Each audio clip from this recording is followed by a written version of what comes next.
The views and opinions expressed today on Black Focus Radio are not the views and opinions of the station, its management, or its advertisers. Now, let's get ready to focus on our issues, our solutions, using our voices on Black Focus Radio. Welcome to Black Focus, the show designed with our community in mind, where we focus on our issues, developing our solutions, using our voices. Central Arkansas, surrounding areas, and the nation. Get ready. Black Focus starts right now. Phone lines open at 855-525-5683. So here's your host, David W. Coleman. Good afternoon and welcome to Black Focus Radio, our issues, our solutions, our voices. 855-525-5683 is the number. That's how you get in touch with us. If you'd like to join the show, we certainly would love to have you. No ifs, ands, or buts about it. We got a lot of stuff to talk about today, as we normally do. We haven't been on in a while, so this will be our first updated show that we've had in some time. So stick and stay, don't go away. Of course, you know, we're always on point. We're always making things happen. We've got a lot of things to talk about today, and we'll get into that here in just a moment. If you have not seen the video, you can see over the back of my left shoulder, there is a video out on the Facebook page, on the YouTube channel as well, and Instagram. Please go out, check it out, and buy accordingly. It's basically a video about the state of the business. That is Coleman's Dynamic Products, which is a sponsor of this show. So we need your support in supporting this small black business so it can continue to grow. So please go out and, I'm just going to be honest, make a purchase. I would advise making a purchase of the gift box. It's the best deal out there. But if you can't afford that, just make a purchase, okay? If you don't mind. So a couple of other things that we're going to talk about today. Of course, we're going to do Black Facts here in just a moment. But one of the things that has perplexed me over the last, I guess, 6 months or so is this fascination or this dalliance that black men seem to have with Donald Trump. So I'm going to address it today. Now, my goal was to have a gentleman on the air with me today who I had basically took him to task about a post that he had made about Kamala Harris. And he, you know, you can always tell when they know they're out of line, because they'll start that "you don't know me" da stuff, as opposed to trying to defend their their statement or their stance. So I invited him to come on the show. He claimed that, and I'm going to read the post to you and let you hear what I think, and also. We'll talk a little bit about this piece that was on YouTube that was produced by Mother Jones about one of their reporters who went and talked to black Republicans at the Republican National Convention. And there was some interesting takes that came out of that from my perspective. Which brings me to Dr. Claude Anderson. We've had Dr. Claude on the show numerous times, and I found it fascinating that the phrase meritorious manumission came up, and I thought about Dr. Claude. So we're going to talk about that, and are we kind of in that vein with these black men? I also, if we get an opportunity, want to talk about rap and the community. Dr. Umar Johnson, I posted that video on my wall as well, is taking the rap community to task. And I'm going to be totally honest, rightfully so. I've been saying it for years, and we'll talk a little bit about that piece that he's talking about as well. Also, you've heard me talk a lot about how we can control our own destiny. At least we can make people make changes based on how we spend our money. And our money oftentimes is not just the greenbacks that are in our wallets and our purses, but it is in the form of our children. And I've said over and over again, if we want to change the whole dialogue, have your children stop playing for college football and basketball. And there was a story that has come out about Bruce Pearl. Bruce Pearl is the head basketball coach of Auburn University. We're going to talk about that because it's ironic that Tommy Tuberville is from that same university. And the question is, can you have an opinion? I think you can, but I think you need to be aware that everybody doesn't have to agree with your opinion. And Bruce Pearl may have bought off more than he can chew. So we're going to talk about all of that and more here in just a moment. So as you know, we've got a jam-packed show, as we always do. So I hope you'll stick and stay. Don't go away. But right now, we need to do what we always do to christen the show with Black Facts. And I think you're going to like these Black Facts because those of you who are my Christian brothers and sisters out there, this talks about the African legacy as it relates to Christianity, monotheism, the relationship to one God and where it came from. It's just a great Black Fact.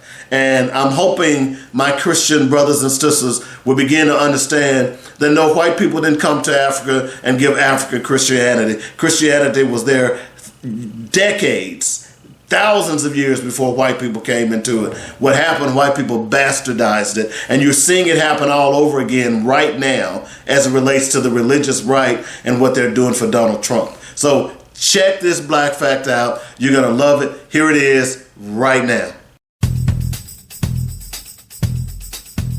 Dynamic Black Facts. Our culture, our history, our people.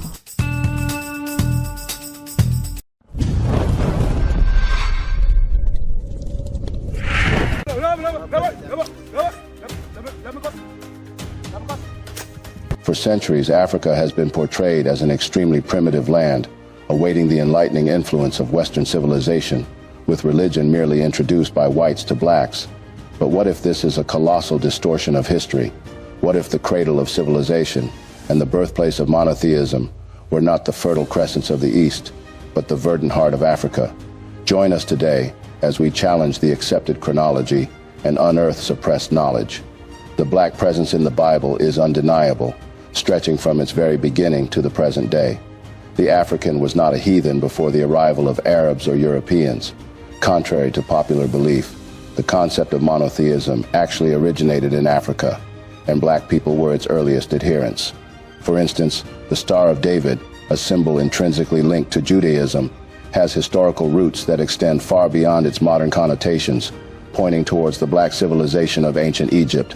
Specifically, it is etched onto a temple at Elephantine, a region bordering what was once North Sudan. This design, featuring two interlocking triangles, represents a profound concept, the unification of the celestial and terrestrial realms. It mirrors the core African philosophy of Ma'at, which posits a harmonious correspondence between heaven and earth. While its connection to Jewish communities deepened during the Middle Ages, the Star of David gained widespread recognition as a Jewish emblem in the 19th century. This coincided with the rise of Jewish nationalism and the Zionist movement, which solidified its status as a powerful symbol for Jewish identity and aspirations. Zionism is an ethno-cultural nationalist movement that emerged in Europe in the late 19th century and aimed for the establishment of a Jewish state through the colonization of a land outside of Europe.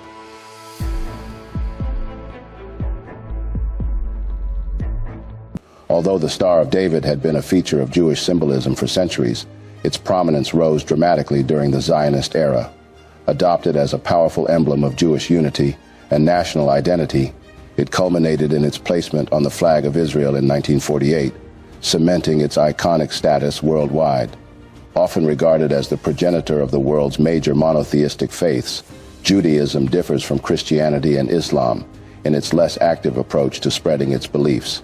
But although quite popular, many do not know, or simply cannot believe, that similar practices were already present in ancient African civilizations way back. Ancient Egyptians revered a single supreme being called Iman, also known as Amen. This civilization practiced circumcision and considered their written language a divine script, a reflection of the Creator's will. Now, if you think about it, who were the original Semites, and where did the term originally come from? Were Africans really pagans before the rise of Abrahamic faiths? Paganism refers to a broad range of religious beliefs and practices that existed before the rise of Abrahamic religions like Judaism, Christianity, and Islam. These religions are typically polytheistic, meaning they worship multiple gods and goddesses, and animistic, believing that natural objects, places, and creatures possess spiritual essence. Pagan religions often have a strong connection to nature, with rituals and deities that reflect the natural world, such as the sun, moon, earth, and various animals. These traditions were common in many cultures around the world before the spread of monotheistic religions. Meanwhile, unlike paganism, revealed religions are believed to come directly from a divine source. Judaism is often seen as one of the first revealed religions, claiming a direct link to God from the beginning of time. This sets Judaism apart as the religion of a chosen people, tasked with sharing God's message. This special status is central to Judaism and unfolds in three main stages: the covenant with Abraham, marked by circumcision, the giving of the law through Moses, and ongoing divine guidance through prophets. Evidence suggests that ideas like monotheism and practices like circumcision existed in Africa way before Judaism. Cheikh Anta Diop's Nations Negres et Culture suggests that monotheistic concepts existed in Egypt and Sudan before Judaism. The African deity Iman, often depicted in various forms including male and androgynous representations, supports the idea of a single supreme being rather than a pantheon of gods typical of polytheistic beliefs. Now, if that is the case, why do people depict most ancient black civilizations in Africa and Egypt as polytheistic? One theory suggests that the portrayal of ancient Egypt as polytheistic might be a Western and Semitic bias to align with Abrahamic narratives. Nevertheless, circumcision, a practice later incorporated into Abrahamic traditions, dates back to ancient Egypt, long before the arrival of the Semites. The tomb of Ankh-Mahor provides evidence of this, dating back to around 2345 BCE. While hieroglyph is a Greek term meaning sacred writing, the Egyptians called these symbols Medu, or words of God. This also shows a belief in divine communication predating Judaism. In African traditions, Iman communicates indirectly through nature. Understanding these messages required a scientific approach, reflected in the natural elements incorporated into hieroglyphs. At this point, it's really safe to say that the seeds of monotheism were sown long before Abraham. Evidence of belief in a singular, omnipotent deity can be traced back to ancient Egyptian texts like the Pyramid of Unas. Judaism, however, emerged alongside Semitic cultures. With this, we go back to our previous question. Who were the original Semites, and where did the term originally come from? The term Semitic comes from Shem, a biblical figure believed to be the ancestor of various Semites, such as the Hebrews, Arabs, and related groups. Western scholars coined these terms based on biblical accounts to classify peoples primarily from Mesopotamia or present-day Iraq, linking their mythical heritage to Abraham. The earliest Semitic groups formed from the blend of Sumerians, early settlers of Mesopotamia with darker skin, and nomadic warlike tribes from northern Eurasia.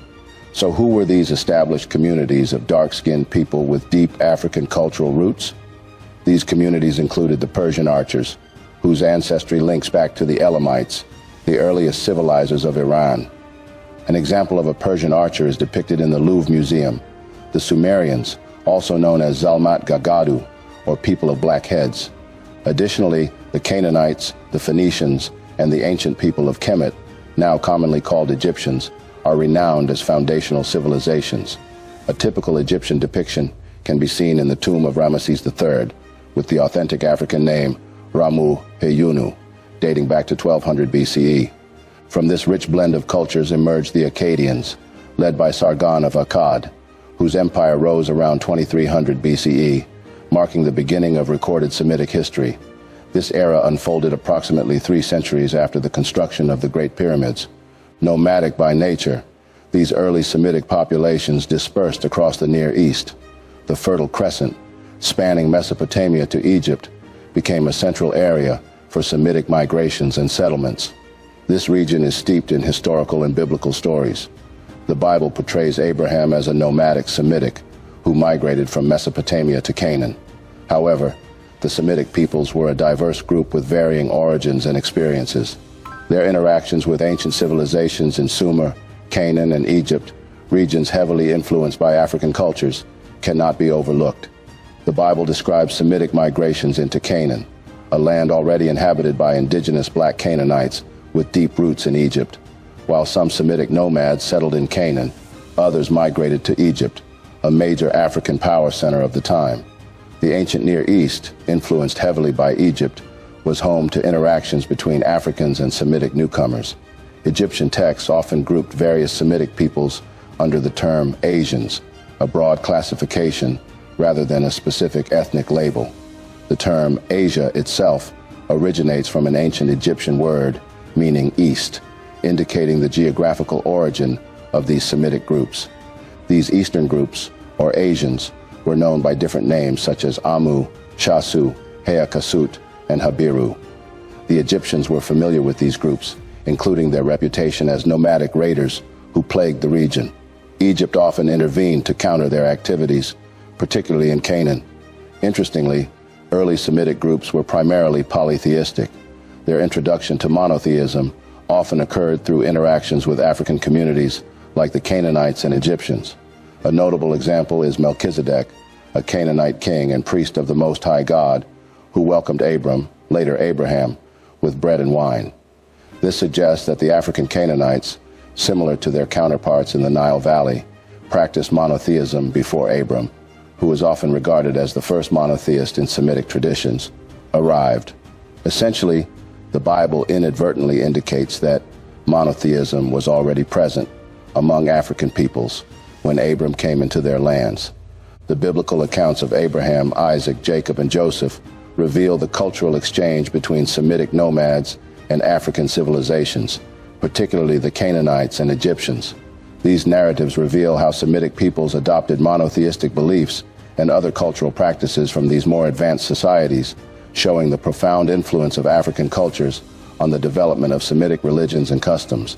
Initially, Hebrews referred to a small group including Abraham, Jacob, and their families, rather than a distinct people. Contrary to popular belief, these patriarchs and their kin were not enslaved in Egypt. The concept of a Hebrew people developed over time. While biblical narratives describe the Hebrews, historical evidence suggests the term Hebrew likely originated from Habiru or Apiru, derogatory terms for nomadic Semitic groups found in Egyptian and Canaanite texts. These terms did not denote a specific group of people or language. The biblical story of Exodus, detailing the Hebrews' escape from Egyptian slavery, lacks concrete historical evidence. Cheikh Anta Diop offers a potential explanation in his work, Nations Negres et Culture. He suggests that the biblical figure of Moses may correspond to a period around 1400 BC, during the reign of Pharaoh Akhenaten. Akhenaten's monotheistic reforms aimed at unifying Egypt's empire may have influenced Moses, who is portrayed as passionately embracing monotheism within his community. Now, it's important to note that this context is set during the 18th dynasty, a time of significant Egyptian power and expansion under Pharaoh Thutmose III. During this era, Egypt became a hub for people from its conquered territories who came for work, settlement, or tribute. Diop specifically situates this transformative period during Akhenaten's reign, proposing that the biblical Exodus narrative may have been inspired by the historical interactions and religious reforms of that time. Akhenaten revolutionized Egyptian religious practices by ending the worship of various deities like Osiris, Isis, Hathor, and Anubis, who had traditionally been worshipped through priestly mediation. Instead, he established the monotheistic worship of Aten, the sun disk, as the sole divine entity, with himself as the exclusive worshiper. With that, Akhenaten stands as a singular figure in history, often likened to the first prophet. His radical religious reforms centralized worship around one deity. Unfortunately, Egyptologists and Western scholars, lacking a deep understanding of African culture and spirituality, have misinterpreted these divine manifestations as separate gods. The Bible portrays the Hebrew conquest of Palestine, the Promised Land, as a violent takeover reminiscent of the brutal tactics employed by the Hyksos and Habiru. Scholars have drawn comparisons between these ancient conquerors and the biblical Hebrews, particularly in their treatment of the Canaanites. The Bible outlines a complete extermination of the Canaanites to facilitate Israelite settlement, as detailed in the book of Joshua. However, historical evidence suggests a more complex and gradual process of Semitic migration and assimilation into Canaanite society.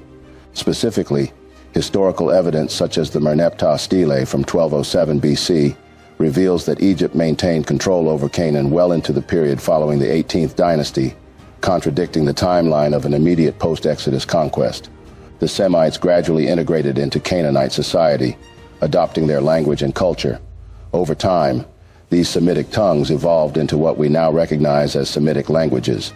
This gradual blending and subsequent independence led to the formation of the kingdoms of Judah and Israel around 1000 BCE. These political entities emerged within a broader context of regional change, marked by the decline of powerful empires like Egypt and the rise of new groups, such as the Sea Peoples, which reshaped the ancient Near East. Judaism and its foundational texts arose in response to a period of political conflict, serving to unify a people with shared roots, beliefs, and laws. The Assyrian and Babylonian empires, capitalizing on the weakened Pharaonic Empire, conquered the Canaanite region, including the Semitic kingdoms of Israel and Judah in 722 BC and 587 BC respectively. This led to the forced exile of the Semitic people, giving rise to the legend of the lost tribes of Israel. Upon their eventual return to Canaan, these communities endeavored to rebuild their nations and cultural identity. The establishment of Judaism as a unifying faith and the subsequent creation of sacred scriptures were instrumental in the rebuilding of the nation. The Hebrew Bible, or Tanakh, compiled during this period, served as a cornerstone of the people's history, laws, and religious tenets. By introducing concepts like the chosen people and the people of God, these texts fostered a strong sense of national identity. Ezra, a revered scribe, is often credited with much of the biblical compilation. Upon returning from exile, the community began to identify as Jews. Originally, Jew referred to inhabitants of Judea, a region of Canaan. While the Canaanites were the earliest settlers, it was the subsequent influx of Semitic populations that led to the Jewish identity. A history marked by nomadic life and foreign domination fostered the concept of a Messiah, a leader who would establish a powerful, independent nation. Biblical narratives of kingdoms under David and Solomon exemplify this aspiration. However, the reality was a series of small, vulnerable states, ultimately succumbing to Babylonian, Persian, Greek, and Roman rule. The biblical promise of a divinely granted independent homeland stands in contrast to the Jews' historical reality of coexistence with diverse peoples and recurrent conquest. The Hebrew Bible itself chronicles this ongoing struggle, from the epic tale of David and Goliath to countless other conflicts. While biblical narratives evoke images of powerful Jewish kingdoms under David and Solomon, historical evidence suggests a more complex reality. These grand monarchies were often idealized representations of a desired national destiny rather than accurate historical accounts. Historical records, including biblical accounts such as the stories of Abraham and Hagar and Joseph, reveal extensive interactions between Semitic nomads and African populations like the Canaanites and Egyptians.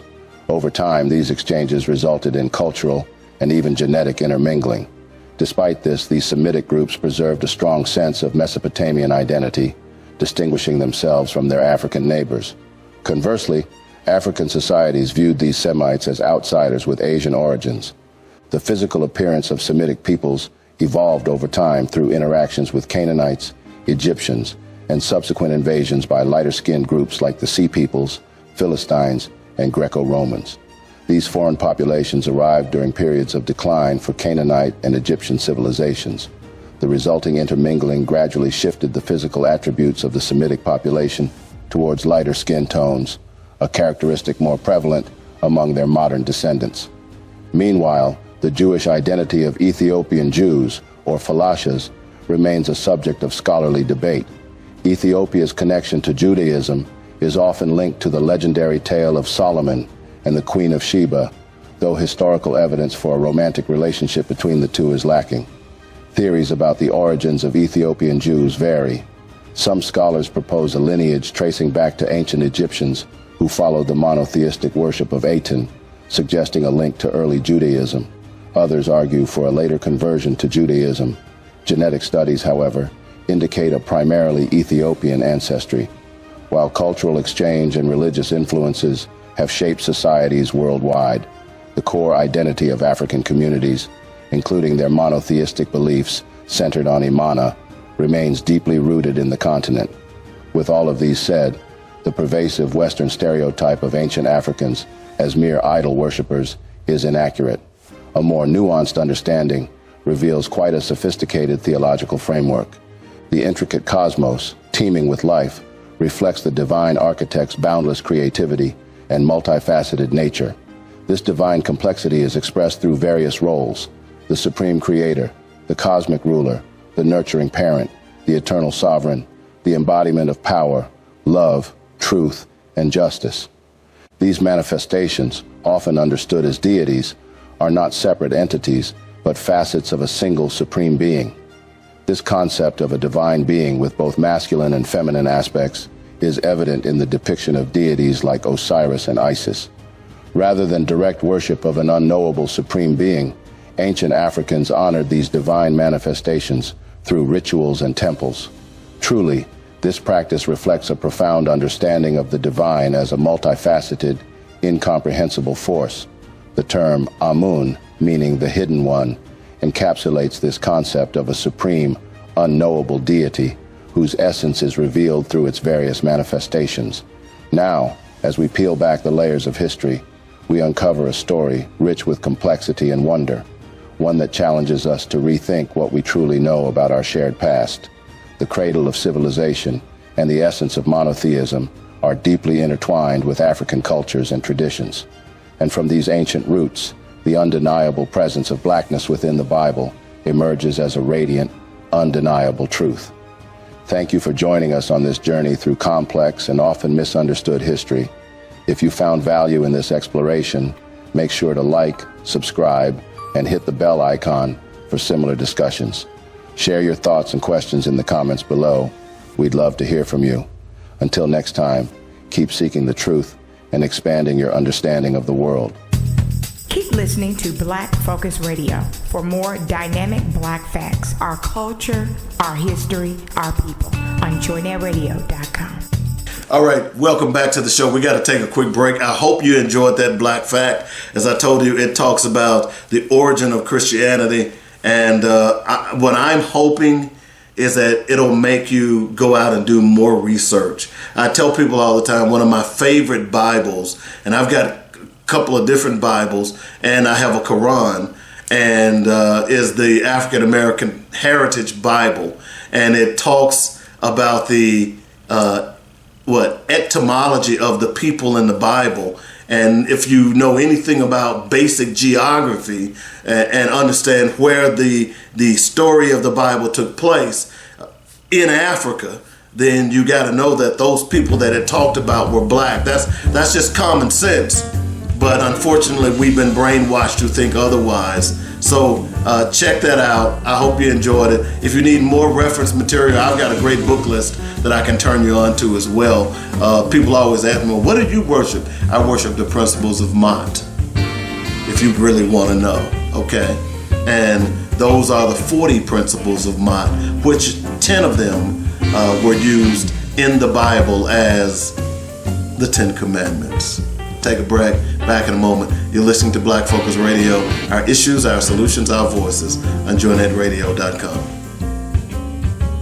Hi, I'm David W. Coleman, host of Black Focus Radio and the weekly sports magazine. We here at JoyNetRadio.com would like to thank you for all the love and support you've given us. Our goal is to keep you inspired and informed daily with quality programming from gospel music, news, talk, and sports. Log on to JoyNetRadio.com for the program lineup, and while there, be sure to make a donation. Then download our app and carry us anywhere in the world. Please continue to spread the word word about JoyNetRadio.com. And if you are an entrepreneur or have an upcoming event or you'd like to start a show, let the professional writers and producers here at JoyNetRadio.com help you get the word out. Call me at 615-554-0568 for more details. In the meantime, stay informed and inspired daily right here on JoyNetRadio.com.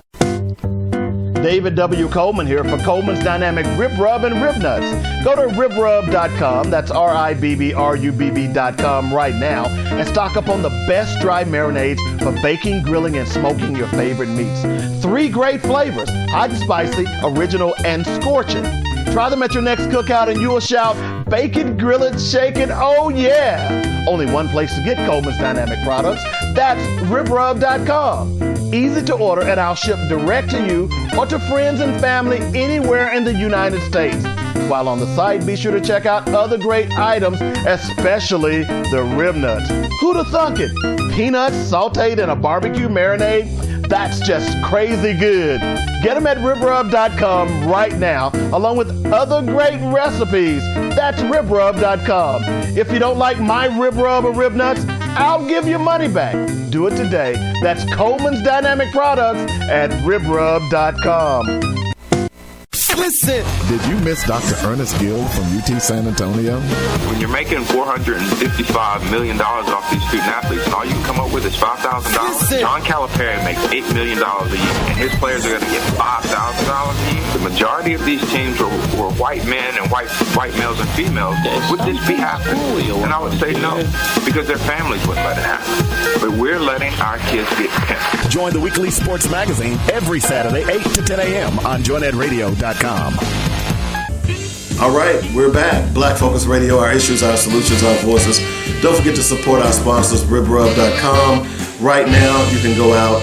There's a sale on everything on the website, from the gift boxes to the rubs to the rib nuts to the fry batter to the fried dust, I should say, to the rib dust, the rib juice, the pepper juice. Everything is on sale. You can catch that sale by simply going to my wall and look at the video and scroll down, and you'll see different items that you can purchase. Okay? So be sure to go out, check it out. I'm sure you'll enjoy it. No ifs, ands, or buts about it. Just let me know. And if there's something there that you want that I don't have there, we'll be glad to get it to you. Okay? So this segment, I want to talk a little bit about. Well, let me talk about meritorious manumission. I think it's important for us, since I brought it up, because it has everything to do with what we're going to talk about today. Meritorious manumission. What is it? You know, it's an interesting concept. Now, let me just read this to you, okay? Meritorious manumission. The Meritorious Manumission Act of 1710 was a Virginia law that allowed the legal freeing of enslaved African people for good deeds. The law defined these deeds as actions that benefited white colonial enslavers, such as saving the life of a white enslaver or their property, inventing something that could be profitable for the enslaver, which there were a lot of inventions that black people made, that created, that were stolen by their white enslavers and made their families millions of dollars. Also, reporting a fellow enslaved person who was planning a rebellion or an escape. So basically what happened, if you did any of those 4 things, save life, save property, reported on fellow slaves who were creating a rebellion or an escape, or invented something that could make the white man money, then you were a free slave. Ain't that something? It's kind of like rap music that we're going to talk about later. making millions and millions of dollars. It's a $50 billion industry over the last few years, from what I understand. 50 years of rap, and what have they done for the black community? We're going to talk about that. I don't care if you get mad. But right now, the reason I brought up meritorious manumission is important. It's important for this reason, is because I'm trying to understand, if I came up to you and started disrespecting you, started talking about your race, talking about your family, your heritage, and then I turn around and ask you for $100, would you give me that money? The odds are that you won't, and the odds are that before I could even ask for the $100, you would be ready to fight me. So I asked that question because I don't quite understand the logic behind this black male love for Donald Trump. I can't wrap my head around black males, black people, particularly black males, who seem to think Donald Trump is the person that we need to save our community. Can't wrap my head around that. Okay? Don't quite understand it. I don't get it. I don't get it. So I had a conversation on Facebook with a gentleman that I want to read to you. Okay?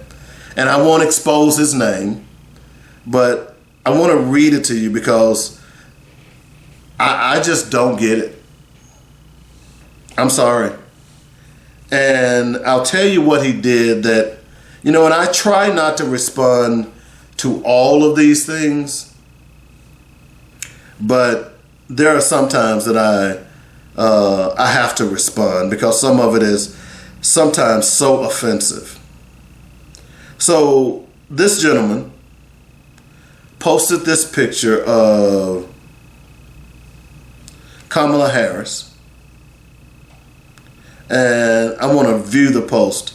It says Fool-Aid, and it has a picture of Kamala Harris on this soda can, dressed in Indian garb. And for some reason, it just rubbed me the wrong way. And especially because it was posted from a black guy that I am friends with. Here we go. It says, now this is what I responded to him after seeing this post. It said, although I don't follow all of your posts until they pop up on my wall, but I have not seen you post anything near this offensive of the Republicans. So you are carrying water for white supremacists, 34 times convicted felons, white oligarchs, and religious right zealots. I am not for either party and boldly independent, but I know the one I'll never support. Check yourself and any others who think it's smart to post crap like this. If that other side wins, you and those like you are going to get a rude awakening. So he responds, I don't F with none of them at all, bro. So all that you're saying is like wah, wah, wah to me, respectfully. Now, if you want to discuss nation building, community, indigenous, aboriginal, black, native, tribal culture, land, and or a mass exodus of how we can remove ourselves from this systematic slavery, we can chop it up anytime. But when it comes to the government and politics, IDGAF. Again, respectfully. I then responded back to him. I've been doing Black Focus Radio for over a decade, discussing our trajectory, being black, etc. Here's what I know. We can't change the world without dealing with the world. So you are one of those guys who talks a good game but refuses to get involved in the process. An informed person knows the politics. Knows that politics is just one tool amongst many others to utilize to help liberate our people. How do you remove yourself from a system when we don't understand or participate in the system? Where will you go? What economic engine will support a people who does not support itself? Black men like you foster flawed logic, masquerading as being well informed. To say IDGAF suggests that applies to your friends and relatives alike. A logical man views change as an invitation to uplift their people, not destroy them with misrepresentation and uninformed beliefs. You may want to take a gander at Project 2025. I wonder if you will GAF then. But you be you, my brother. That was what I responded, and many people responded afterwards. Where do you think you were Exodus? 2 was one writer. Our people can't support each other on the block. Another one said, well said, David Coleman. He then responds back. We simply need to have a discussion because you know nothing about me to make such a claim, and if you would like to discuss the answers, which I have them, to how we remove ourselves from a system and not participate, I will gladly meet with you for lunch or dinner and chop it up. Then maybe, collectively, we could come to a resolution. But until then, I still DAGF, respectively. Okay. I then responded, I don't need to know anything about you to expound on what you post. Are you saying you don't believe in what you post? The difference in you and I is I not only believe what I post, but I live it as well. Since you believe we are in need of a discussion, I will grant you that platform. DM me and we will work out a time for you to come on Black Focus Radio. Bring your facts, not your beliefs. He then responds back, if you know more about me than you would know that I live it also. So it is important that we need to know about me. I don't get it. But I would gladly join your forum, my brother. So he was supposed to join me today. I sent him a text. I sent him an email. I sent him a DM on Facebook, and I got no response. And the fact of the matter is, I'm going to be totally honest with you. I didn't expect to get a response.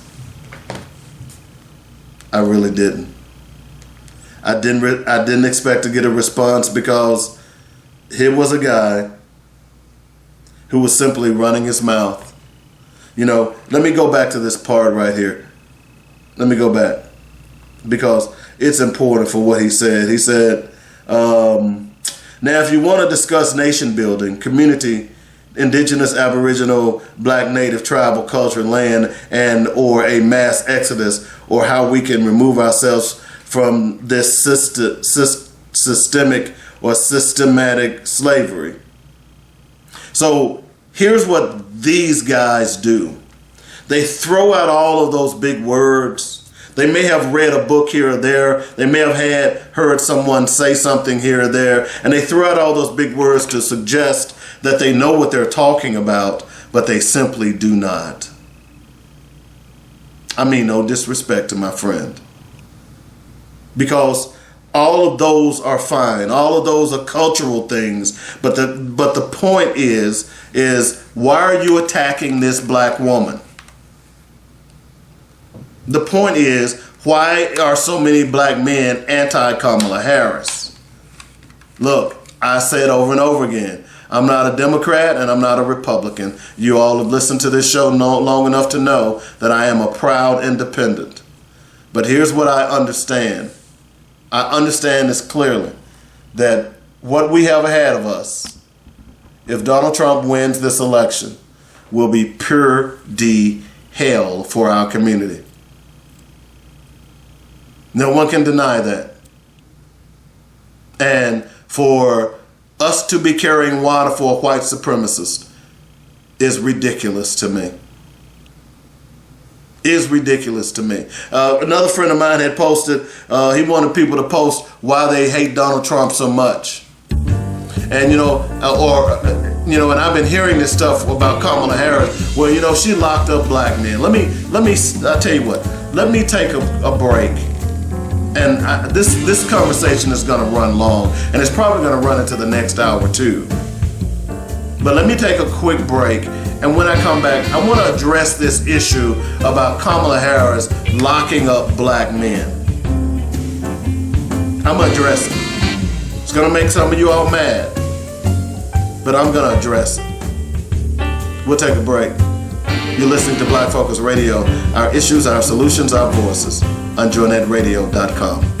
Hi, I'm David W. Coleman, host of Black Focus Radio and the weekly sports magazine. We here at JoynetRadio.com would like to thank you for all the love and support you've given us. Our goal is to keep you inspired and informed daily with quality programming from gospel music, news, talk, and sports. Log on to JoynetRadio.com for the program lineup, and while there, be sure to make a donation. Then download our app and carry us anywhere in the world. Please continue to spread the word about JoynetRadio.com. And if you are an entrepreneur or have an upcoming event or you'd like to start a show, let the professional writers and producers here at JoynetRadio.com help you get the word out. Call me at 615-554-0568 for more details. In the meantime, stay informed and inspired daily right here on JoynetRadio.com.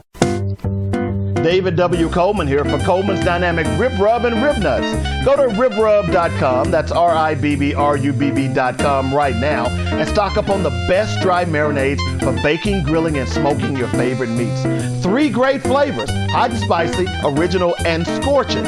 Try them at your next cookout and you'll shout, bake it, grill it, shake it, oh yeah! Only one place to get Coleman's Dynamic products, that's RibbRubb.com. Easy to order, and I'll ship direct to you or to friends and family anywhere in the United States. While on the site, be sure to check out other great items, especially the rib nuts. Who'd have thunk it? Peanuts sauteed in a barbecue marinade? That's just crazy good. Get them at RibbRubb.com right now, along with other great recipes. That's RibbRubb.com. If you don't like my RibbRubb or Rib Nuts, I'll give you money back. Do it today. That's Coleman's Dynamic Products at RibbRubb.com. Listen. Did you miss Dr. Ernest Gill from UT San Antonio? When you're making $455 million off these student athletes, and all you can come up with is $5,000, John Calipari makes $8 million a year, and his players are going to get $5,000 a year. The majority of these teams were white men and white males and females. Would this be happening? And I would say no, because their families wouldn't let it happen. But we're letting our kids get pimped. Join the weekly sports magazine every Saturday, 8 to 10 a.m. on JoynetRadio.com. Welcome back to Black Focus Radio. Our issues, our solutions, our voices on JoynetRadio.com. We're trying to ferret out this illogical stance that black men have as it relates to supporting Trump over Kamala Harris. I'm trying to ignore the fact that you all are just intimidated by a woman. I can't believe that being president, but maybe that's it. Maybe I don't know. But I keep hearing the same argument about how Kamala Harris locked up black men, which is a lie. Now, if you broke the law, yeah, you went to jail. Now, here's my point. And those of you who know my background, you know that my brother was a difficult person to handle. He caused all kinds of havoc in our family because he was a drug dealer. He was a gangbanger. I think he probably caused more. My mom may have lived 120 if it wasn't from the stress that my brother brought on her as it relates to his gangbanging and illegal activities. I'm just being real with you. Now, I wanted to tell you that because I want you to understand that I know a little bit about that life. I chose not to be in that life. I chose to be something else. I chose to try and live and raise children and have grandchildren And so far, I've done okay. He's dead.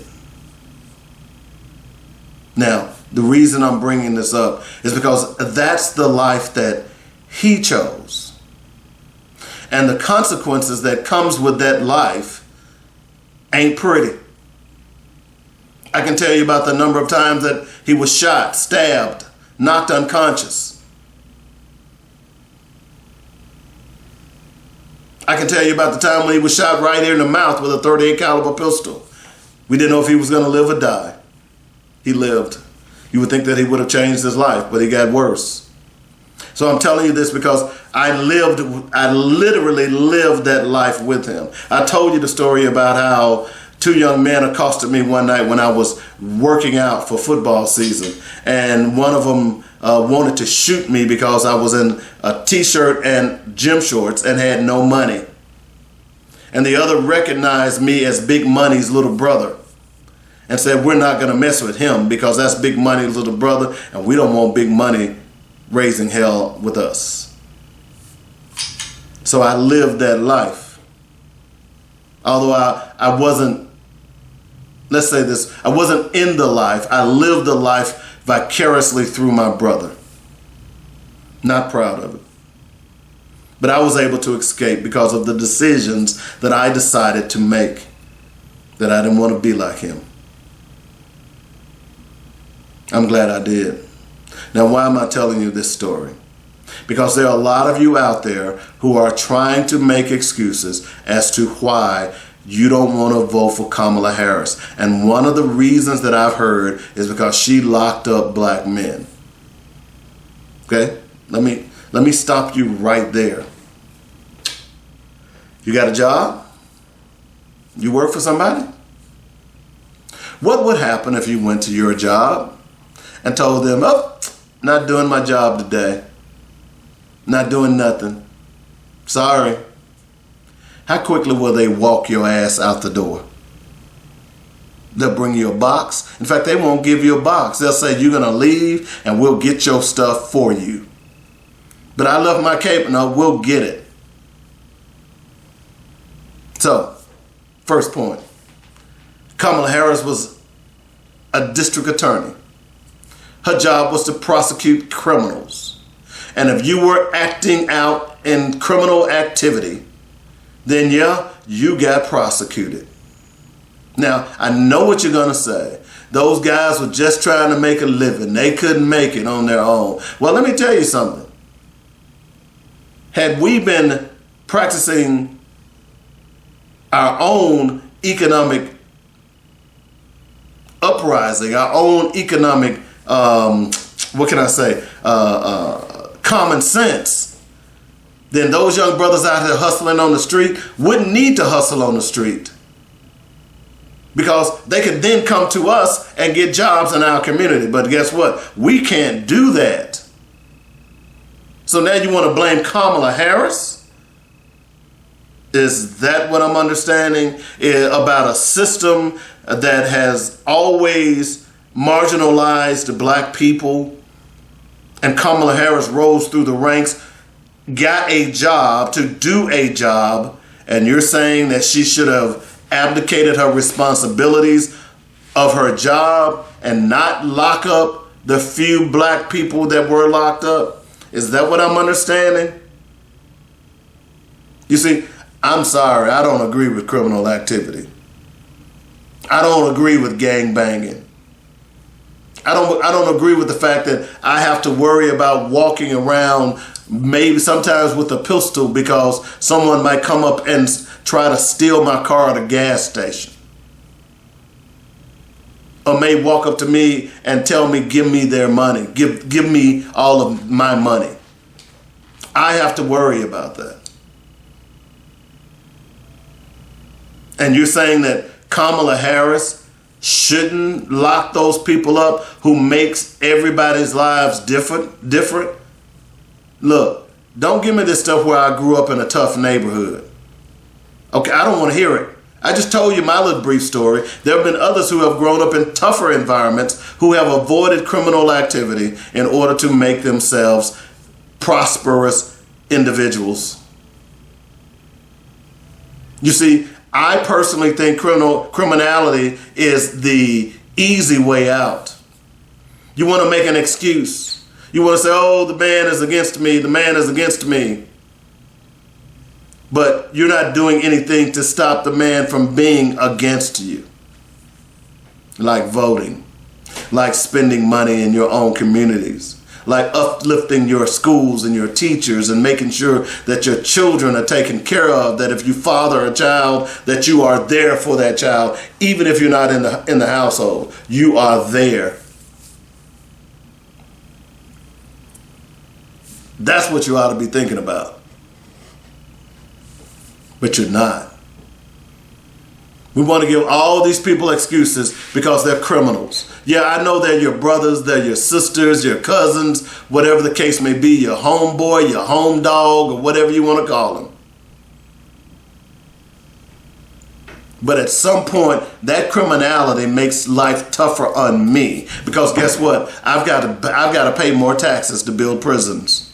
I've got to pay more taxes to build, to pay more officers. And I got to pay more taxes so they can get equipped with the latest equipment because they are afraid. And then, of course, I have to fear the people that I pay to protect me because your gang activity has caused them to put us all into one boat. So you're mad at Kamala Harris because she locked up some black men. Really? What should she have done? Because it's really a myth that has been purported by some of you out there. But what should she have done?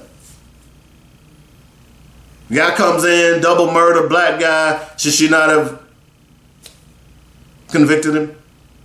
Guy comes in, drive-by shooting, kills a baby. What should she have done?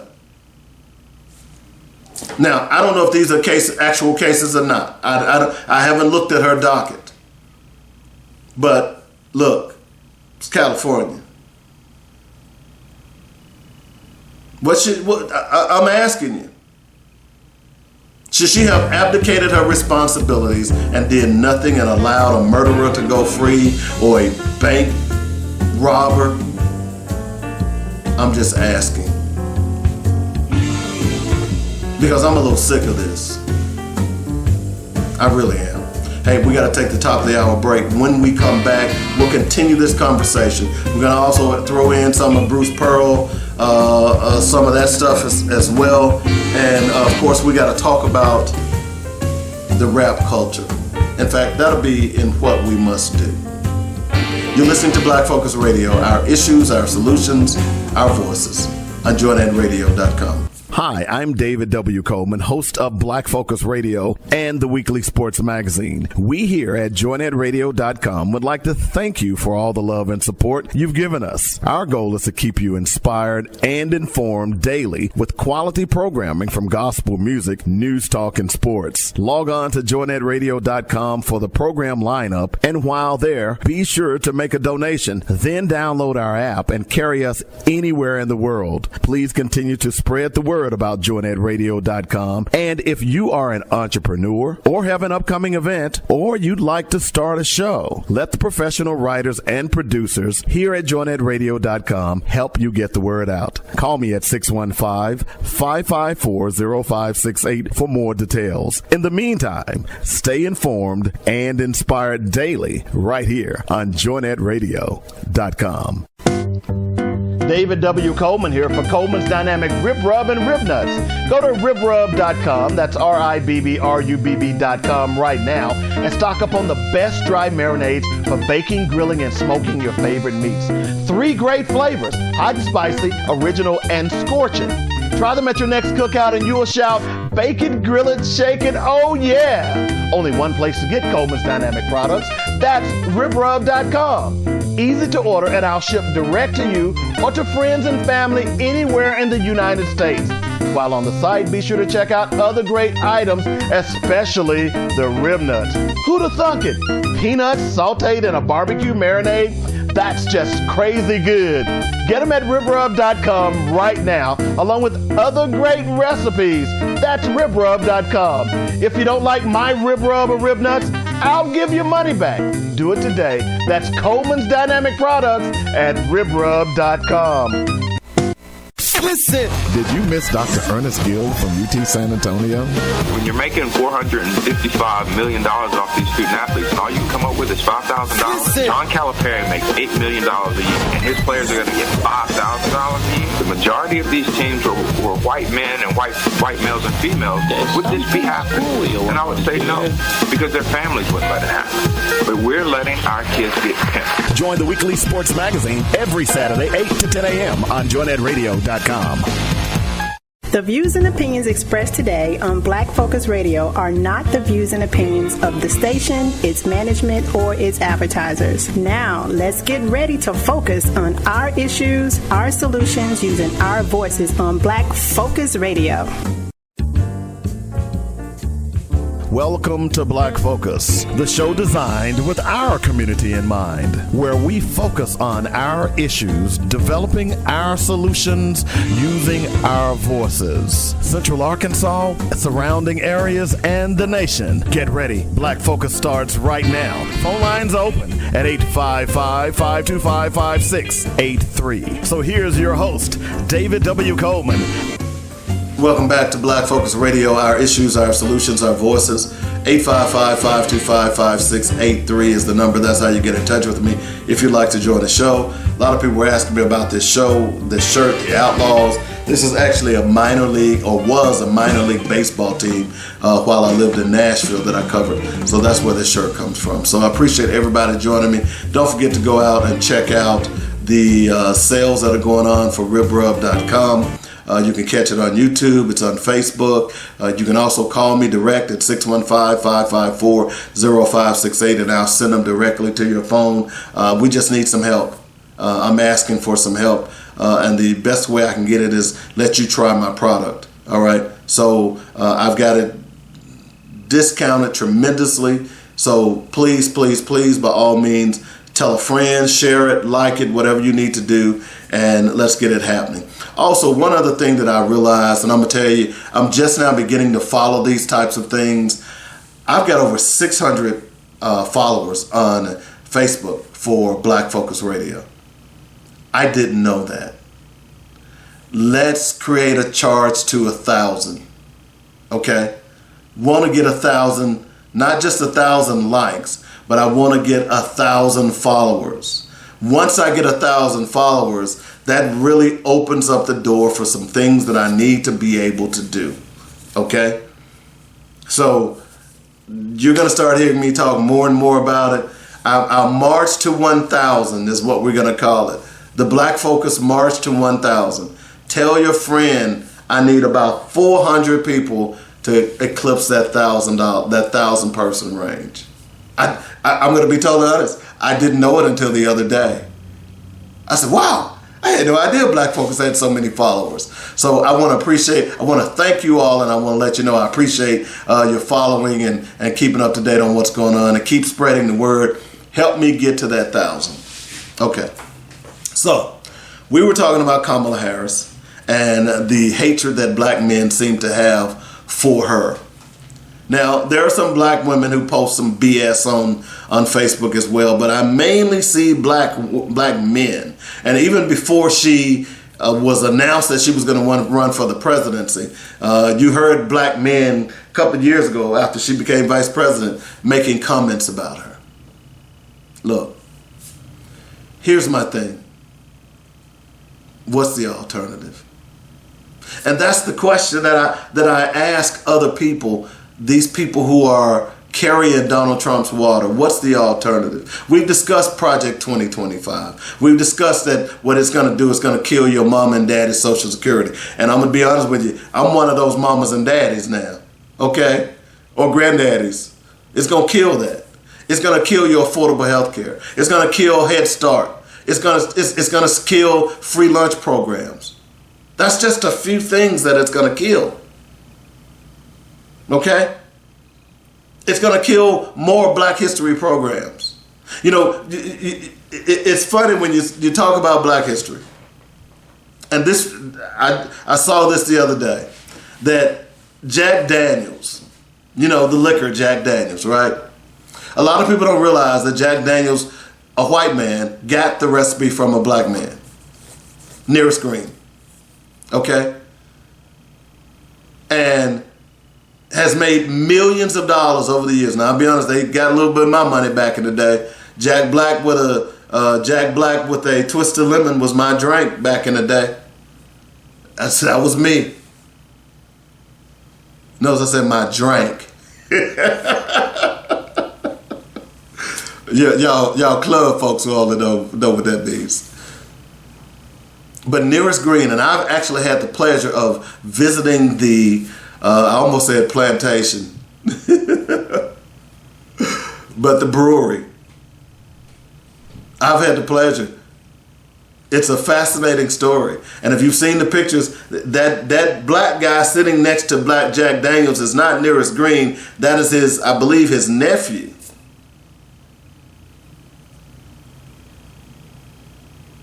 So now they're saying because they've been getting a lot of heat from their consumers that they're going to get rid of DEI. Wow. Wow. I guess they didn't realize that black people drink Jack Daniels too. But that's my point. See, we've said it over and over again that white people are running scared right now. They're running scared because they know 2042 is around the corner, and by that time, they're going to be minorities. There's nothing they can do to stop it. That's why they're trying to keep white women. Look, this whole anti-abortion movement is not about black women. It's about white women. It's about trying to keep white women from having abortions so they can have white babies. They don't want them dating black men. Because if you date a black man and you have his baby, that baby is considered black, not white. Kamala Harris, by the way, her dad was Jamaican. He was black. So that's what this is all about. But you know, I don't understand this fascination of black men with this person. Those are things that he wants to do. He wants to basically destroy the black community. He wants to destroy the Constitution.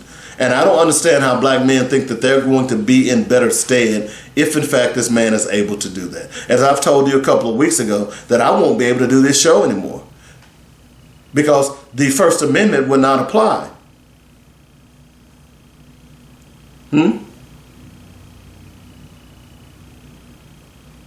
You think he's already said that, told police that told them to knock the hell out of people, slam the head up against the top of the car. Who do police harass more than anybody else? Black males. I'm not understanding this dalliance with Trump. There's a lady in Virginia. She has a store, a Trump store.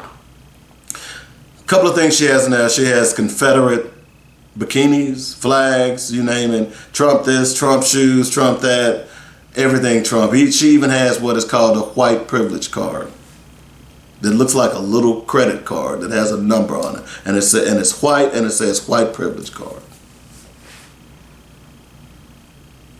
She's black. So is her husband.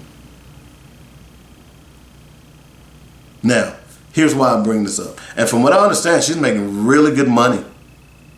Trump people love her.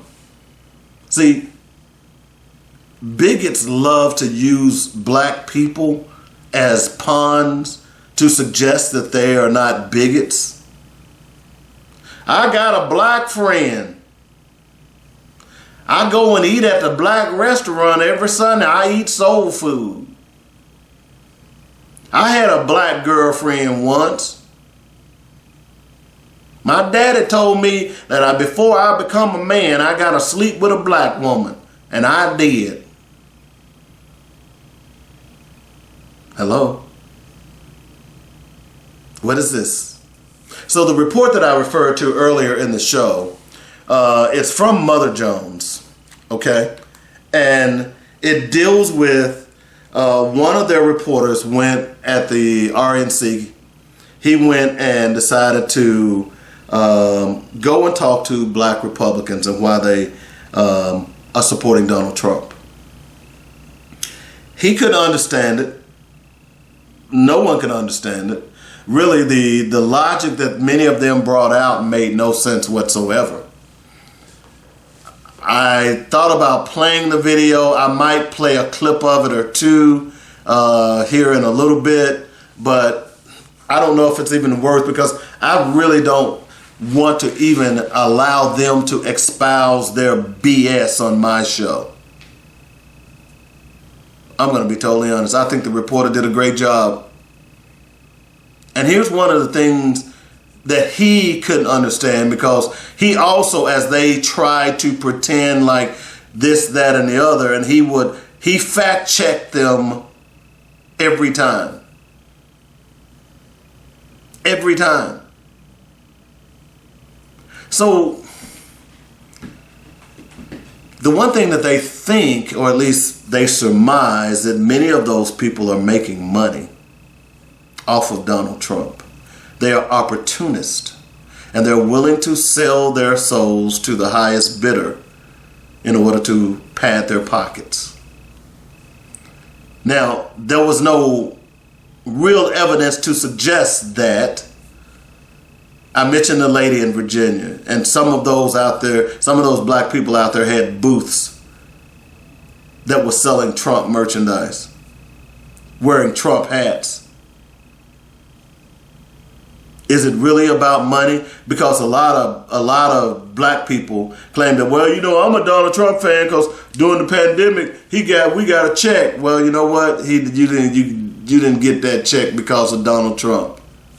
His name was on it. Well, you got that check because the Democratic Congress, the Senate and the Congress, voted to get that check. And it was held up by Donald Trump because he wanted to make sure his name was on it so he could use it as a prop.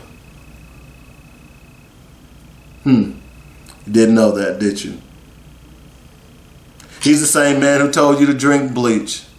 He's the same man that told you that there was nothing going on as it related to COVID. And by the way, remember, we had over 1 million people to die because of Donald Trump lying about COVID. I don't want to hear this conspiracy theory and this vaccination crap. Look, at the end of the day, we had over 1 million people to die. And we had a president at the time who was lying to the American people. And you all think that's okay, black man? Y'all think that's okay? All right. No, it's not okay. It's not okay. So that's my point, is that it makes no logical sense why black men are supporting this bigot and this racist. It makes no logical sense whatsoever. And the only thing that I can come back to is meritorious manumission. What did I just say? That in that report, it was suggested that many of these black people who are supporting Donald Trump in some way or another, guess what? Are making money. Those black Republicans in Congress right now, did you know that all of them represent a white majority district? Did you know that? Did you know that Byron Donalds at one point was a Democrat? And he saw an opportunity. Hey, what if I run as a Republican and a black person? They'd love me. And that's what he does. And he week in and week out, he gets on national TV and makes a damn fool of himself. He was the one that you remember, said that the black family was okay during Jim Crow. Y'all remember that? Y'all remember? Y'all remember? Meritorious manumission. They're doing something for their white masters in hopes of being free. In this particular case, making money. That's what they see as their freedom. And that's dangerous. That's dangerous. Many of those same people are married to white women. Not that makes a difference. You know, the fascinating thing about it, that they can allow the person that they follow, make fun of her race, but those same people that are supporting Donald Trump, those black people, are dating or married to white women who will have interracial children. And he's going to think about them the same way they think about you. Makes no sense whatsoever, dude. It just really doesn't. This is why I can't have a conversation. But I was going to try and have a conversation with this gentleman on Facebook, and he chickened out. There's no logical sense. You see, I just can't follow anyone that doesn't want me to be me. You know, I just can't. We can agree and disagree. But when it comes to whether or not you think I'm equal to you, that I sit across the table from you and we're equal as human beings, as a man, and you don't think I am, that dog ain't gonna hunt for me. And it shouldn't hunt for anyone. Meritorious manumission. That's the only thing that I can think about as to why these people are doing what they do. And then too, I think a lot of it is chauvinism. I think some of them are in fear of Kamala Harris. I think some of them are so scared that their masculinity might be challenged. They don't want a female president. And for some weird reason, they see Trump as some type of standard bearer for men. Really? So let me see here. 34 count felony conviction. Found liable for what the judge said was rape. Trump stakes, Trump University, Trump casinos, not wanting black people to live in his buildings. The birth certificate situation with Obama. The clearly racist things that he said. We won't even get into the NABJ conference. Suggesting that he's done more for black people than anybody except Abraham Lincoln. Amazing. And some of you all have bought it hook, line, and sinker. At some point, you got to wake up. And for my friend on Facebook, the only way you're going to change a system is that you've got to understand the system. And then you have to be part of the system.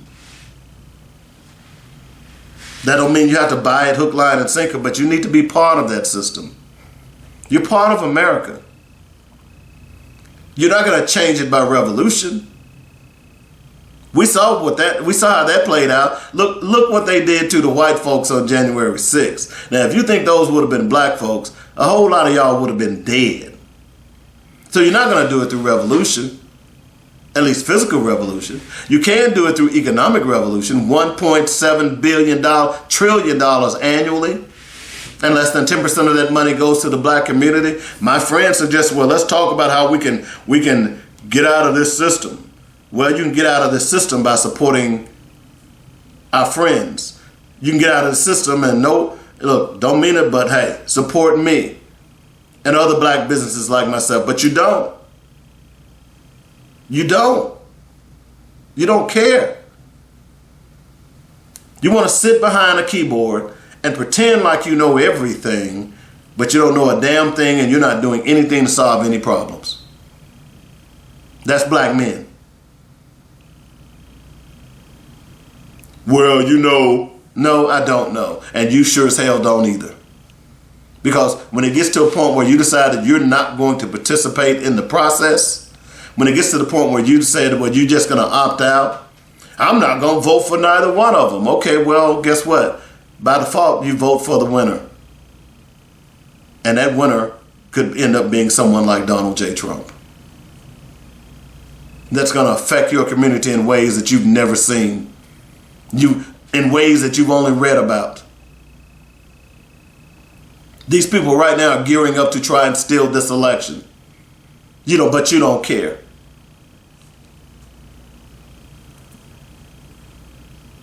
That's the problem. People like you are the problem. So, I wish you could have joined. Those black men out there who are listening, who are favoring Donald Trump, don't be a damn fool. The Republicans, see, Donald Trump is a fool. And they're simply putting him up, the fool up to run, but they know that they'll be able to do what they want behind his back because he's an idiot. You've heard some of his cabinet members, former cabinet members, say the very same thing, that he's dumb as hell. Okay? So at some point, you got to get in the system and you got to understand that, hey, look, if we're going to change this system, if black people want to change this system, well, number one is that you got to start voting. And you got to vote in record numbers. And then here's what you do. You turn around and come back to that candidate who wanted your vote and said, hey, look, I made sure you in office. This is what we want. This, and this. But you know what? We can't do that because we don't vote in a block. Because everybody wants to lead. No one wants to follow. So, my friend, talk to me about how we're going to get out of this system when we don't even support one another. When our neighborhoods aren't safe. Back in the day, when you saw a white guy come in the neighborhood, everybody was on alert. And a lot of times that white guy was coming in the neighborhood to look for little black girls. I'm being real with you. Hey, baby, I'll give you $5. Come on, take a ride with me. And you knew what happened. Yeah, that happened in my neighborhood. But quite often, when that car came in the neighborhood, everybody was on alert. We didn't have cell phones back then, but the word got passed that, hey, look out for that blue car with a white guy in it. We protected one another. We protected one another's children. Nowadays, what do we protect? All someone has to do now is come in and throw some money at you, and hey, you sell our community down the river. That's what rappers do. We'll talk about that here in just a moment. That's what rappers are doing. And we're putting them up as gods. We'll take a break. When we come back, I want to talk a little bit about a video I saw of Dr. Umar Johnson. I'm not a big fan of Dr. Umar. I go back and forth with him, but there are times when someone you dislike, you can learn from them if you have an open mind. I try to have an open mind with Republicans, but see, you can't learn from someone who lies all the time. That's what Republicans do. Back in a moment, you're listening to Black Focus Radio, our issues, our solutions, our voices on JoyNetRadio.com.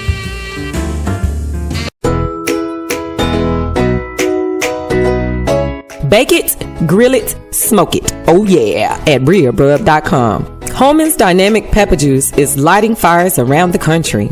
It's the new product from RibbRubb.com. Use it on meats and vegetables. Add it to your gumbos and greens for an extra punch.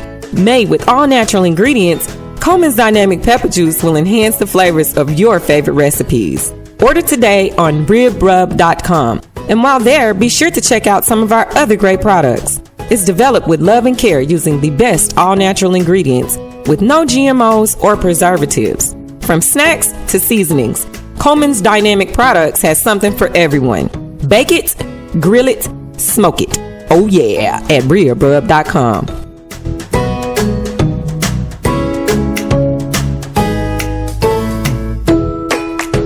Hey, beautiful. You look gorgeous. Are you doing something different? There's a healthy glow about you. Thanks. I'm just my natural self. Come on. What's your secret? Okay. Since I found SkinTentional.com, I've been getting a lot of those comments. SkinTentional.com? Yes. SkinTentional.com is handcrafted, luxurious natural baths and body care products. Crafted for those with a designer's taste for high-quality skincare products but won't break your bank. From body butter to oils and soaps, SkinTentional has something for everyone, including the man in your life. Get your man some beard balm and oils. And yes, they offer body butters and soap for him as well, without making him smell like flowers. Go to SkinTentional.com and check out their amazing products. They believe self-care should be an intentional and joyous experience for all. SkinTentional.com. Pigskin, check. Round ball, check. Hard ball, check. Hockey puck, check. Burning rubber, check. We got it all on the weekly sports page with David Coleman. What else do you need? Did I say food? Can't have sports without food. What kind of show is this again? A sports show. Oh, okay. Pass me those rib nuts. Yeah, we do have it all and a whole lot more with me, Dynamic David Coleman, on the weekly sports magazine. All right, welcome back to the show, Black Focus Radio. Our issues, our solutions, our voices. Let me just quickly play this clip for you real fast. Just listen to this.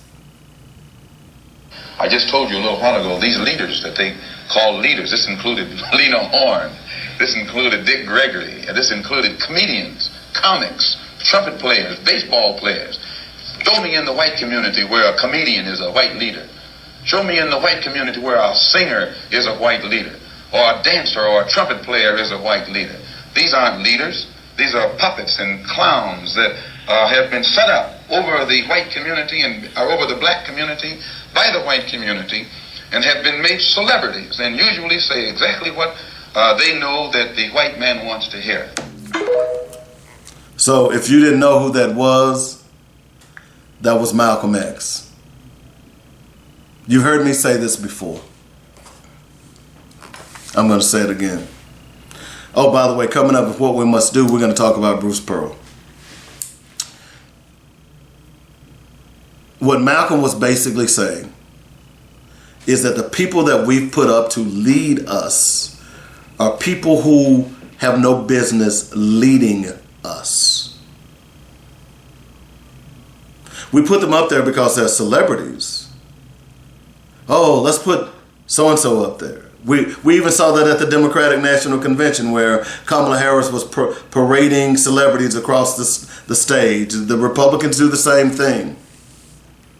But in the black community, we have this weird affinity for celebrities and think that because they're celebrities, then we should believe everything that they say and believe everything that they do. Now, here's why I'm bringing this up.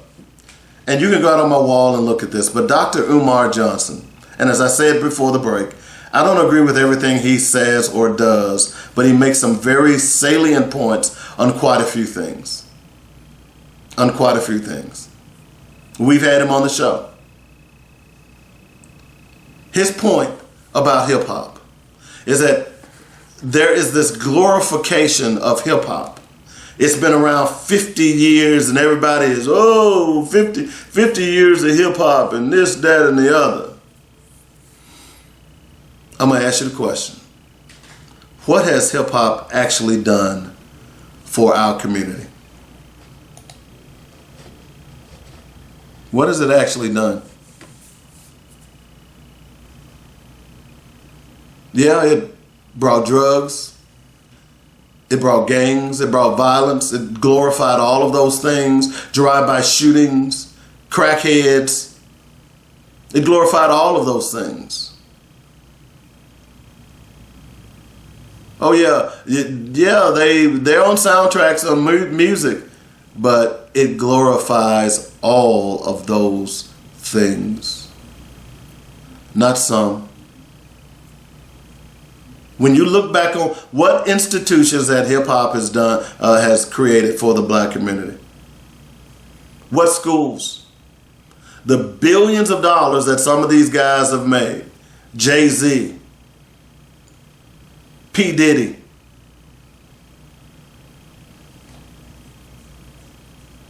you tell me. Some of your best stars have been killed in their prime. And y'all somehow put them up on a pedestal and think that they're this, that, and the other. No. They weren't killed by police. They were killed by someone who looked like them because they were trying to glorify hip-hop. That's why I think this thing with Drake and Kendrick Lamar is dangerous, because they are what? Glorifying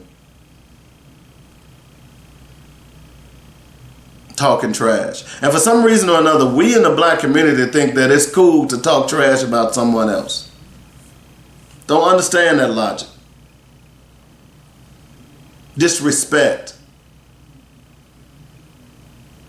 We'll get upset when someone disrespects us or our neighborhood, but you won't get upset when someone calls you the N-word.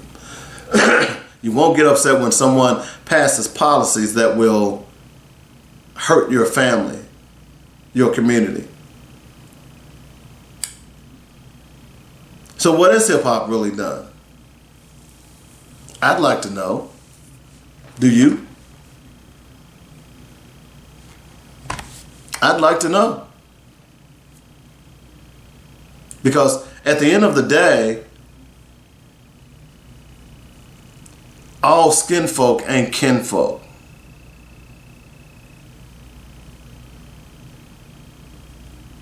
Look at what they've created. Look at some of these artists that they have. This Dirty Red Girl and all these others. They're filthy, they're nasty. They have no respect for culture. They have, it's just despicable. I gotta be honest. It really is.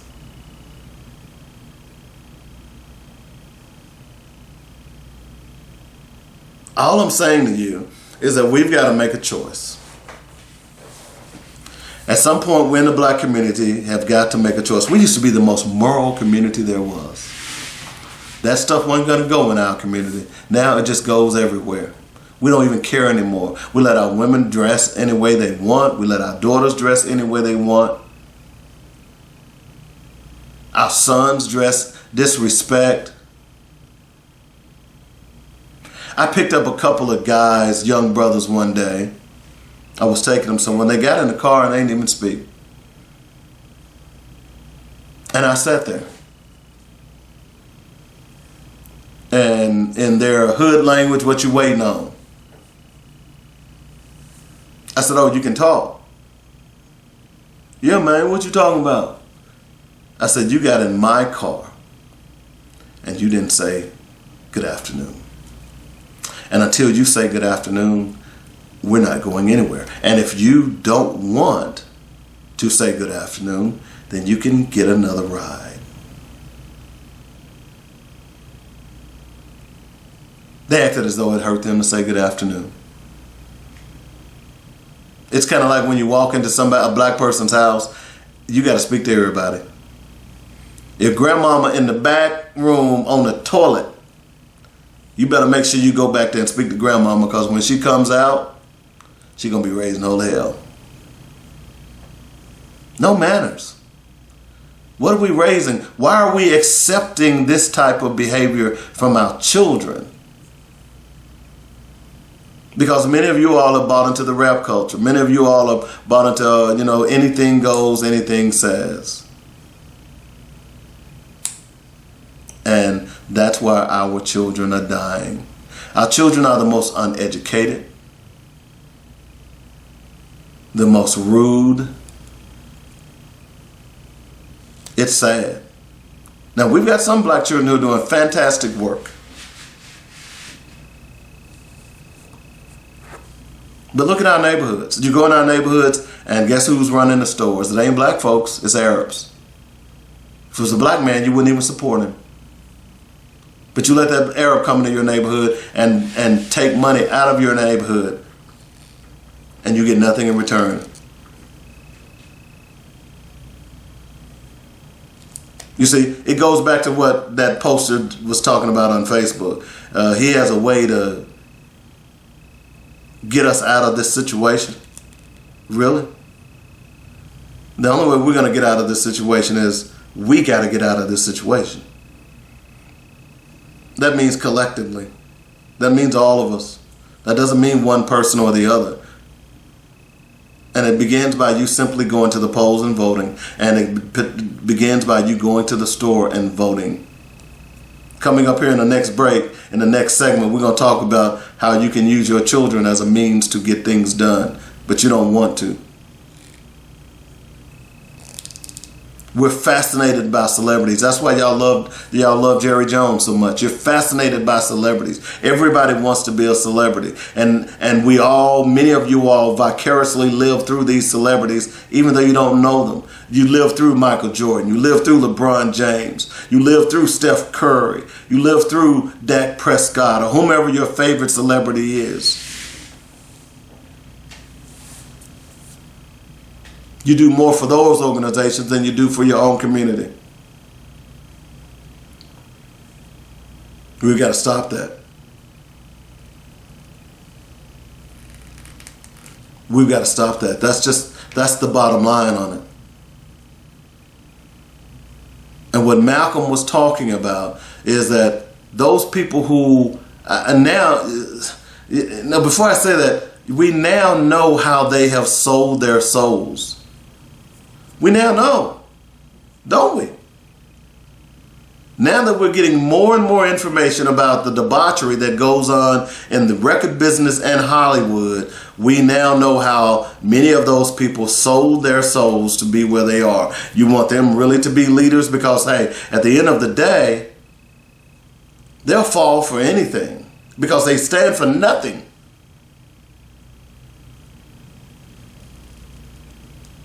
Anytime you will turn your butt up and let another man do you, and you're not gay, just so you can get a record deal, you'll sell your soul to anybody.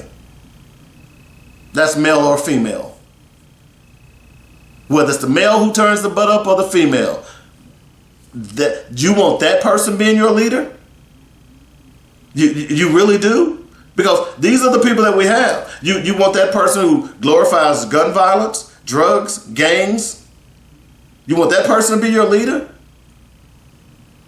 I was fascinated by how so many people was talking about Snoop Dogg in the Olympics. I didn't understand that at all. Yeah, he's changed a little bit, but guess what? He made his money off of drugs, gangs, and violence. Hello? Pick one. And I know what you're saying. Well, Dave, you know they all don't do that. Look, anytime that you can take a record and say the N-word 50, 60 times, and then you try to justify it by, oh, that's a symbol of love and endearment. No, it isn't. White people laughing at you. And then you get mad at white people when they use the N-word.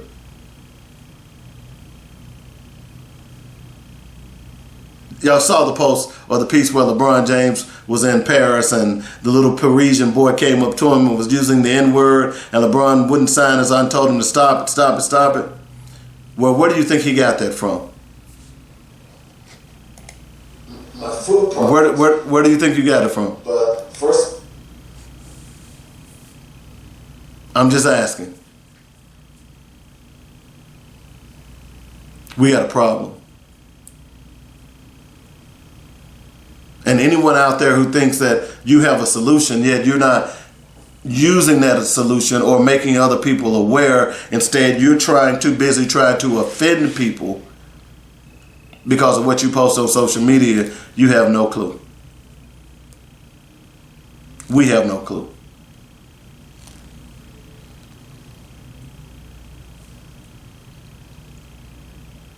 Garbage in, garbage out. That's what's happening with our children and with this music. You know, it's funny, when I go pick up my son most of the time, now I know he listens to some rap. You know what he's listening to? It's my stuff. Well, I shouldn't say my stuff, but stuff I grew up with. That's what they're listening to. At some point, N-word, N-word, N-word, B-word, B-word, B-word, H-word, H-word. At some point, you know, kiss my, you know, whatever, you know, whatever. You know, some of this, I can't even make references to it because some of it's so offensive. Yet you've done not a damn thing for your community. You've milked your community. You are no better than the white people coming in our communities. That white guy I referred to earlier in the show, picking up little black girls and giving them $5. You're no better than they are. You said, well, Dave, you're being hard. Well, you tell me, where are the institutions in the black community that some of these people have made? Where are they?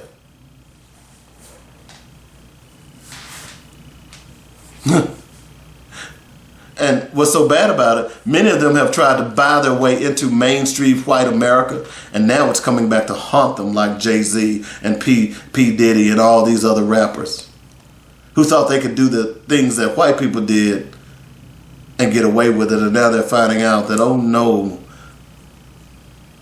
it ain't looking good. We got to make a choice. And then the killer thing about it is most of the music that you're hearing are produced by white people, Jewish people. The same people who won't let their children listen to that music. I don't care if you're mad. I know y'all probably said, well, look, he's great, he's an old fuddy-duddy. But some things that shouldn't happen. Look, I'm going to tell you, I get offended by the N-word. I just do. I tell people quick, if you refer to me as that, I quickly tell them, hey, I'm not your N-word. My name is David. Don't refer to me as such. Oh, bro, you know, that's how we go. No, that's not how I go. I would love to have a national day of no N-word. What would happen if we changed the N-word to, hey brother, hey sister? Again, I'm open for suggestions here. What has the rap community done collectively to uplift the black community? Not a damn thing. You be mad all you want. I don't care. Because you know I'm telling the truth. Not a damn thing. I'm with Dr. Umar Johnson on this. Yes, I am. All right, we got to take our last break. When we come back, it's What We Must Do. And it's about Bruce Pearl. Back in a moment, you listen to Black Focus Radio, our issues, our solutions, our voices on JoynetRadio.com. Hey, beautiful. You look gorgeous. Are you doing something different? There's a healthy glow about you. Thanks. I'm just my natural self. Come on. What's your secret? Okay. Since I found SkinTentional.com, I've been getting a lot of those comments. SkinTentional.com? Yes. SkinTentional.com is handcrafted, luxurious natural baths and body care products. Crafted for those with a designer's taste for high-quality skincare products, but won't break your bank. From body butter to oils and soaps, SkinTentional has something for everyone, including the man in your life. Get your man some beard balm and oils. And yes, they offer body butters and soap for him as well, without making him smell like flowers. Go to skintentional.com and check out their amazing products. They believe self-care should be an intentional and joyous experience for all. Skintentional.com. Business owner, can I talk to you for a moment? How many people have come up to you and said, hey, I didn't know you had a business? Yeah, that can happen when you don't advertise. I have a solution for you. Advertise on joynetradio.com and let the world know that you're in business. I know what you're thinking. Advertising is so expensive. I've got a great package for you that will cut your expense and increase your bottom line. It's only $125 for startup and new businesses. Call me, David W. Coleman, at 615-554-0568, and I'll put together a package specifically for your business. Now is the time to tell the world, hey, I'm in business. Come spend your money on quality goods in my store. Let us help you at joynetradio.com. Here's the number. Call me, 615-554-0568. We are here to assist you in building your brand.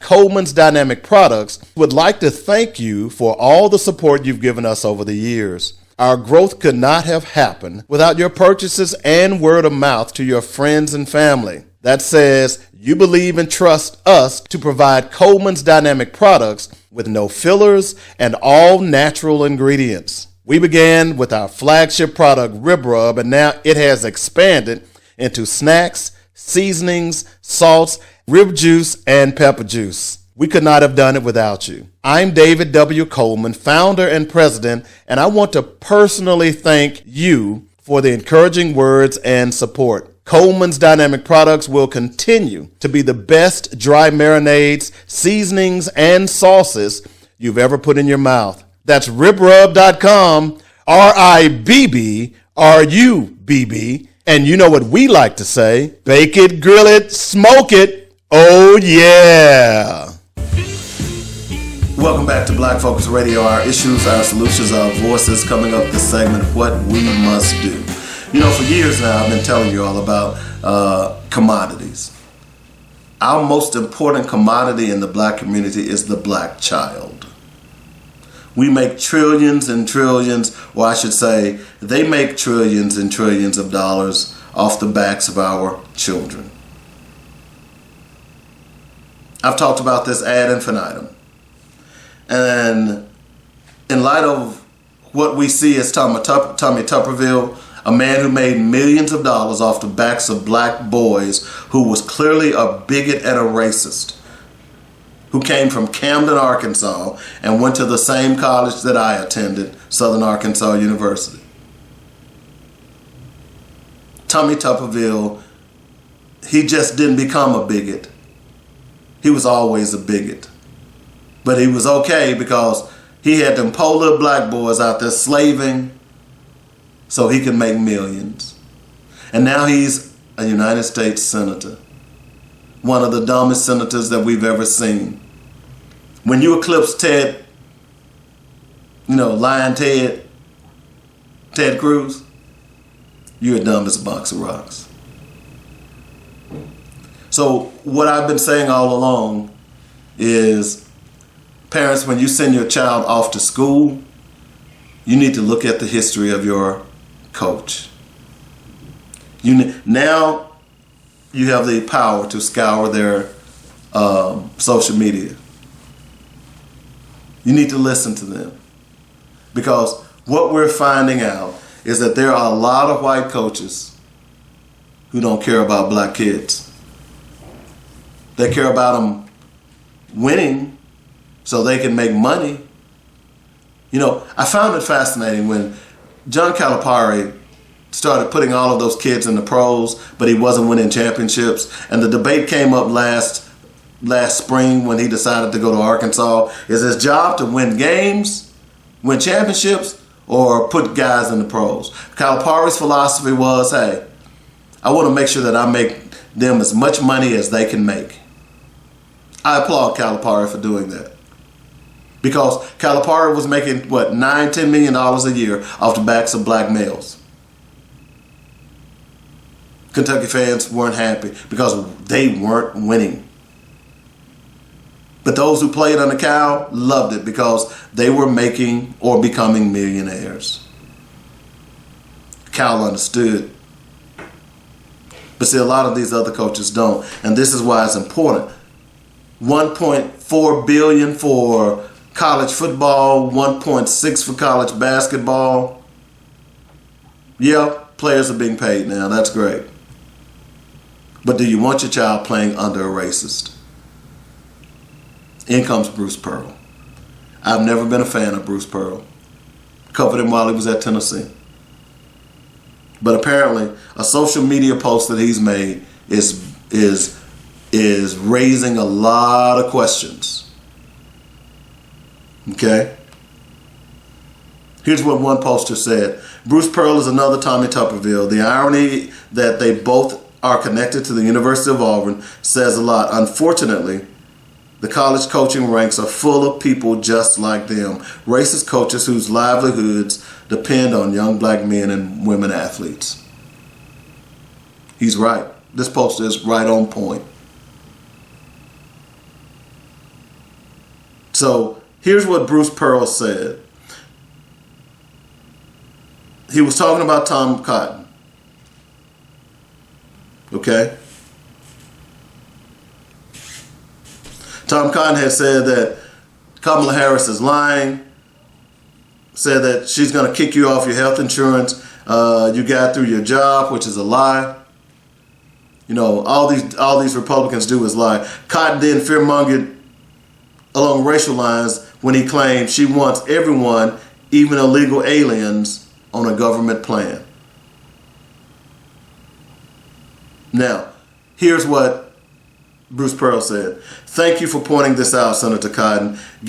Except my guess is that like many of her socialist, woke progressive beliefs, she's now changing them or hiding them to get elected. We won't get fooled again. Now, let me just say this to you if you hadn't figured it out by now. When a Republican says woke, that means nigga. I had to say it. I wanted you to hear it. When you hear them say woke, we want to get rid of. This is when John DeSantis was talking about. This is where woke comes to die. He was saying this is where niggas come to die. Sorry, y'all need to hear this. This is their unspoken word to say the N-word anytime they want. You hear it more and more and more now.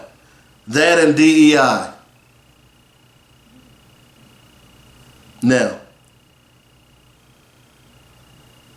let me ask you a question. You say, Dave, well, why is that a big deal? Because I've told you all this over and over again, that the one power that we have that we control are our children. The one thing that I know about white people is they don't like losing money. Hate it. In fact, I don't think anybody likes losing money.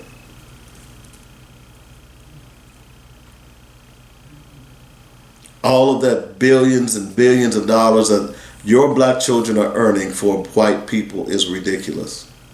I dare you to go and take the top 25 schools in football and basketball. Just take them this year. All of them are public at probably Notre Dame. And look up the salary of their head coaches. In fact, you can pull it up right now.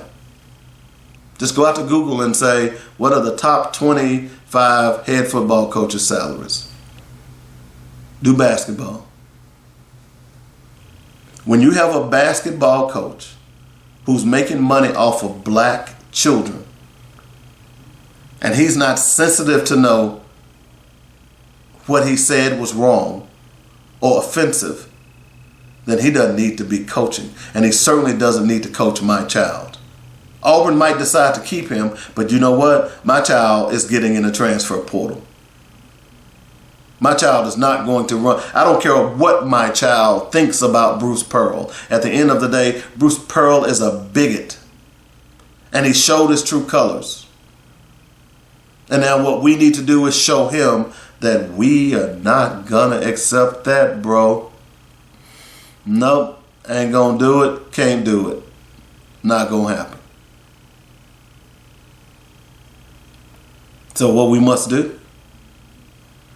We need to stop sending our kids to these colleges and universities. I've told you over and over again. So guess what? Georgia just passed this new law where they're going to have, they're allowing election officials to hold up the election. They're trying to cheat this election. Well, guess what? How many black kids play for the University of Georgia? How many black kids play for the University of Florida or Arkansas or Alabama or Mississippi, Mississippi State? If their state officials are not going to do right by mama and daddy, then why should I send my child to that university? HBCUs should be overflowing with talent. But you see, we're so ignorant. You know that meritorious manumission? That's kind of the theme of the show today. We do everything for white people, yet we do very little for ourselves, and we end up hurting ourselves. That's what we must do. All right, we've got to get out of here. I hope you enjoyed the show. We're going to try to get some more of these people on. We're trying to get other guests on, but I think after they hear my show and they know I'm not going to let them come on and lie, they kind of back out. I also want to remind you that please go out to Coleman's Dynamic Products Facebook page and look at the video. You can also go look at it on YouTube and make sure you make a purchase. We are in a critical time with Coleman's Dynamic Products, and the only way that we can get out of here is get our sales up. And we need you to help us. And we do that, and I've had quite a few people to purchase today.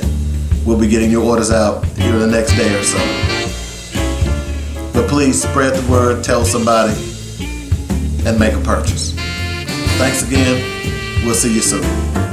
It's called Black Focus Radio. Our issues, our solutions, our voices on JoyNetRadio.com.